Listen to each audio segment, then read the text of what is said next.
Was there ever a situation in Leimert Park where like, there was a collective group to actually come together to try and buy a piece of property in Leimert Park? No. We wasn't that together. It's always a different objective, and we never could work together. Oh, no.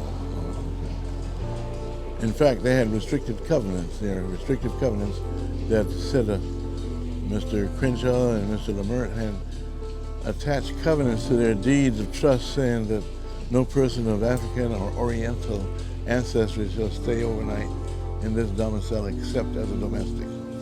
We have copies of those around. You know, we've all are renters of this one property, you know, owned, you know, by an individual, owns multiple properties, and there's no black ownership around. So, you know, we've invested heavily in our businesses and even the property and the upkeep, just so our presence can attract people to appreciate what our skill set brings to this neighborhood. Once our leases are up, that goes away.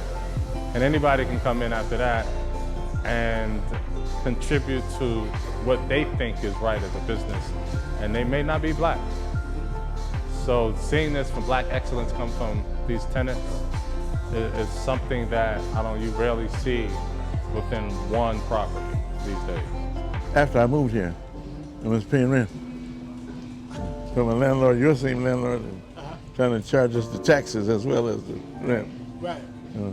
So how does it feel to come together with the brothers to actually purchase this? Long overdue. So how does it feel to see, you know, Tony, myself, and Soul Folks, and you know, Ade and Dr. Dove coming together to actually buy the building?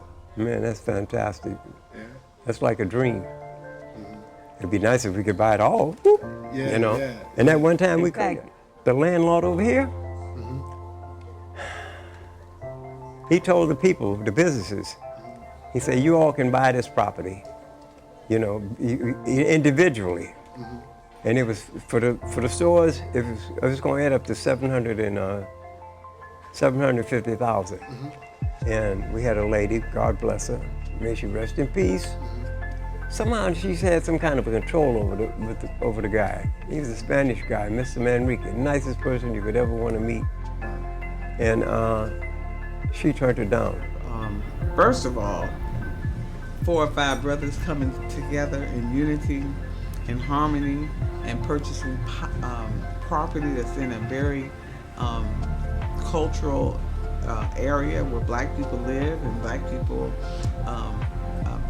come over here for all the festivals and events. I mean, it's just really a blessing, because this has always been owned mostly by the Jewish community. It's very important for us to understand that the progress that's being made in Leimert Park today of business owners coming together and purchasing the property where they reside is without parallel.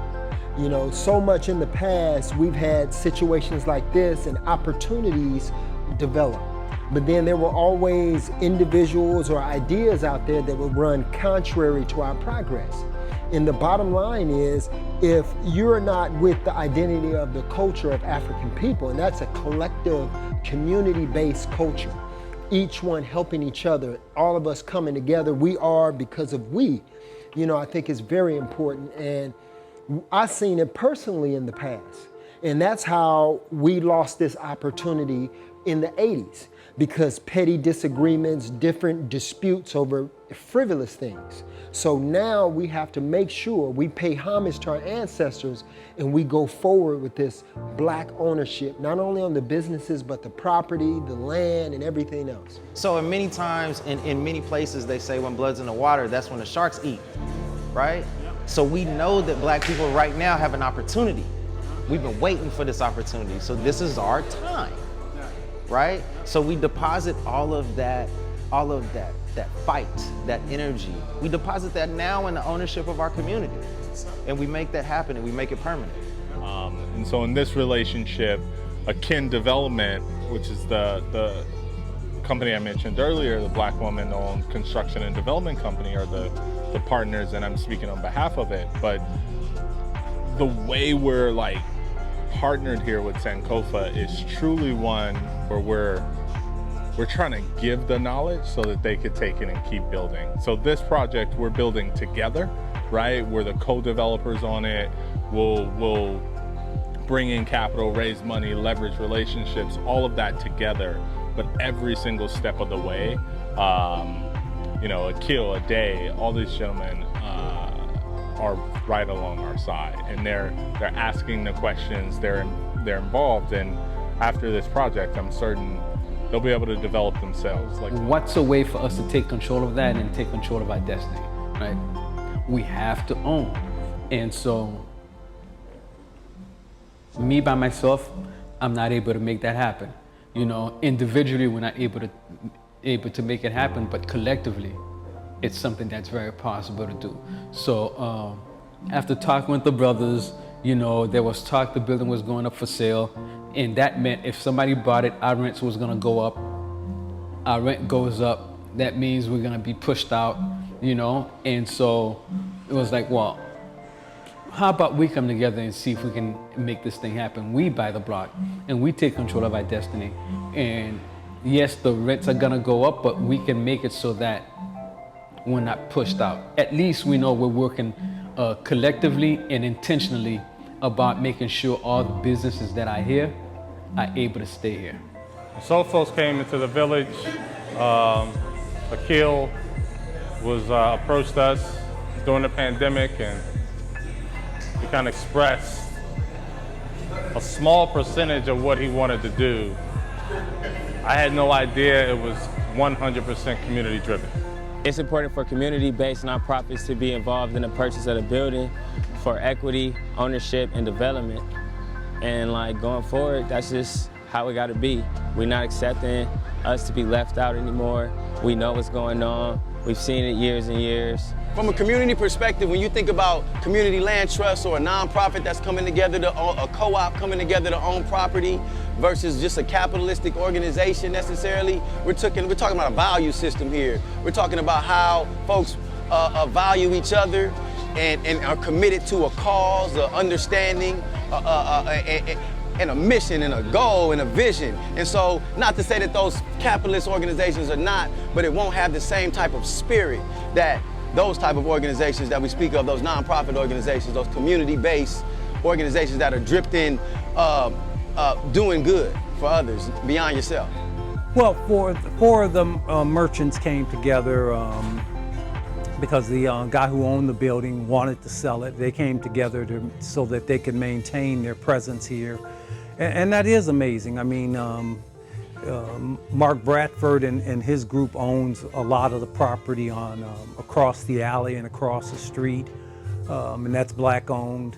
And now these buildings will be. And one of the fears I expressed almost 10 years ago was that with the subway coming, the Vision Theater, which may eventually get redone. It's been a long time. Only in the black community can things be delayed as long as the Vision Theater has been delayed. But I was a concern. Would we be here? And now it looks like yes, these businesses will be here. You've given me so much. You've given me so much. Yeah. Many times I'm going through problems. You always tell me to put my head up, keep doing what you're doing. Yeah, they'll figure it out. But you brought so much here, man. You coming into the neighborhood is wonderful. If you had been here back then, yes, then and Anthony and we don't own the property, man. Yes, I understand. I mean, we wouldn't be able to do this if it wasn't for organizations that understand what you've told us and realize that it hasn't been fair.